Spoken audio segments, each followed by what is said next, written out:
লাস্টবার service করিয়ে ভালো লেগেছে? হ্যাঁ, ভীষণ হেয়ার ফল কমেছে।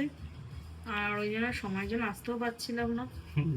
আমার খুব ভালো লেগেছে। তখন তো জাস্ট স্পা করেছিল, স্পা স্পা করে করে এতটা হেয়ার কাটিং তুমি করেছিল। মানে হেয়ার কাট আর হ্যাঁ। স্পায় তোমার এতটা বেনিফিট হয়েছিল। এবার হ্যাঁ, একটু প্রোটিন ট্রিটমেন্টের ওই উপর জন্যই যাচ্ছি। করলাম। প্রোটিন ট্রিটমেন্টটায় হ্যাঁ। তোমার কি হবে, হেয়ারটা একটু ম্যানেজেবল হবে, একটু হালকা স্ট্রেট লুক দেবে, আর হেয়ার ফলটাও হবে না। আর এই যে ফ্রিজি চুলগুলো দেখছো, এই ফ্রিজি চুলগুলো তোমার ম্যানেজ হবে।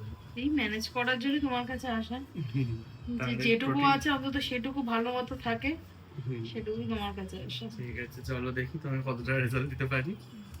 চলো দেখো রেজাল্ট। একদম খুব ভালো ঠিক হয়েছে, আছে, খুব সুন্দর হয়েছে। স্মুথ হয়ে গেছে চুলটা, ম্যানেজেবল। এই যে ফ্রিজিনেসটা ছিল দেখো পুরো নেই এখন। কিন্তু এই স্ট্রেট ব্যাপারটা এতটা থাকবে না, আস্তে আস্তে ন্যাচারাল ব্যাপারটা আসবে, কিন্তু অতটা ওরকম খারাপ অবস্থায় আসবে না।